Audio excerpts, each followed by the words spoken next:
1 atm है।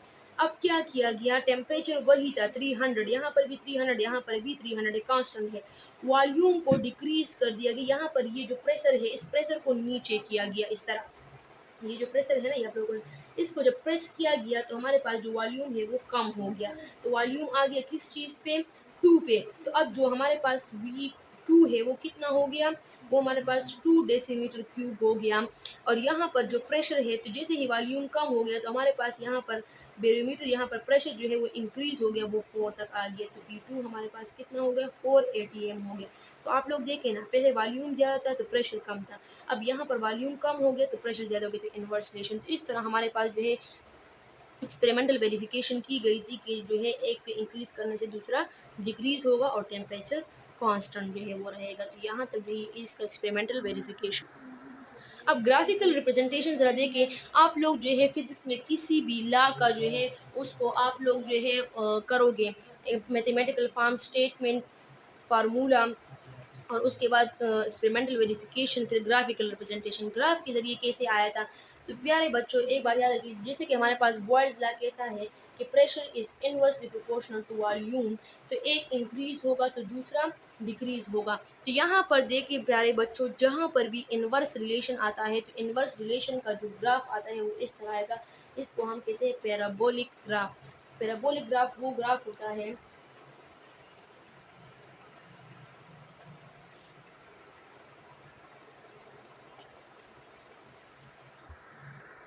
अच्छा यहाँ पर देखिए आप लोग ग्राफिकल रिप्रेजेंटेशन ज़रा देखिए।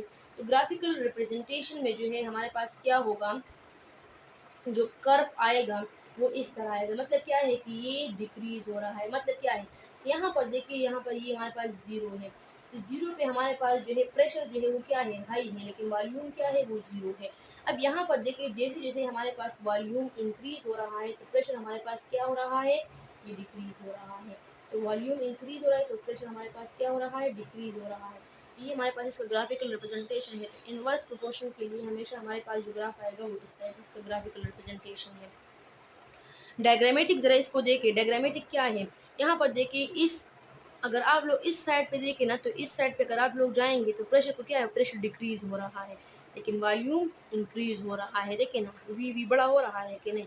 लेकिन अगर आप लोग उल्टी साइड से आए तो इस साइड से आएंगे तो फिर ये प्रेशर जो है ये इंक्रीज हो रहा है और वॉल्यूम क्या हो रहा है, डिक्रीज हो रहा है। तो दोनों जब जब हम इसको सेम साइड से देखते हैं तो सेम साइड से एक इंक्रीज हो रहा है तो दूसरा डिक्रीज, और फिर टेम्परेचर क्या होगा, वो कांस्टेंट होगा। तो इधर देखिए ये ब्राउन लाइन जो आप लोगों को शो कर रहा है, मतलब हम इस तरह जा रहे हैं तो हमारे पास प्रेशर जो है वो क्या हो रहा है, वो हमारे पास डिक्रीज हो रहा है, और वॉल्यूम क्या हो रहा है, इंक्रीज हो रहा है। लेकिन जब हम इस साइड पे जाएंगे जो ग्रीन लाइन, तो यहाँ पर प्रेशर इंक्रीज हो रहा है और वॉल्यूम जो है वो हमारे पास डिक्रीज हो रहा है। तो ये इनवर्स प्रोपोर्शन को मुख्तलिफ तरीक़ों से जो है ये शो किया गया है, ग्राफिकली, डायग्रामेटिकली और एक्सपेरिमेंटली।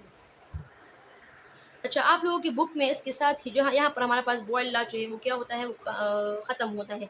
आप लोगों के पास बुक में एग्जांपल था, a 530 decimetre cube sample of hydrogen gas was collected in a container at 100 mm of Hg pressure at room temperature, what volume will the gas occupied at 400 mm Hg। आप लोगों को दो pressure दिए गए हैं, एक pressure ये है और एक प्रेशर ये है, मतलब P1 भी दिया गया है और P2 भी दिया गया है, और सिर्फ एक वॉल्यूम जो है वो आप लोगों को दिया गया है V1। तो आप लोगों ने मालूम क्या करना है, V2 मालूम करना है। देखिए ना, बट वॉल्यूम, तो V2 आप लोगों ने मालूम करना है, V1 आप लोगों को दिया गया है। तो इसके लिए आप लोग सिंपली बॉयल्स लॉ का जो है बॉयल्स लॉ को अप्लाई करोगे। तो बॉयल्स लॉ के यहाँ पर आप लोगों को P2 V1 P1 दिया गया है, V2 आप लोगों ने फाइंड करना है। तो V2 के लिए आप लोगों ने इक्वेशन को क्या करना है, रीअरेंज करना है। तो V2 को इस साइड पे छोड़े और P2 को इधर लेकर आए तो हमारे पास ये इस तरह रीअरेंज हो जाता है। आप लोगों ने इसकी वैल्यू पुट करके, इसकी वैल्यू जो है पुट करके आप लोगों के पास ये आंसर, और वॉल्यूम की यूनिट क्या है, डेसीमीटर क्यूब है। तो हमारे पास ये वॉल्यूम की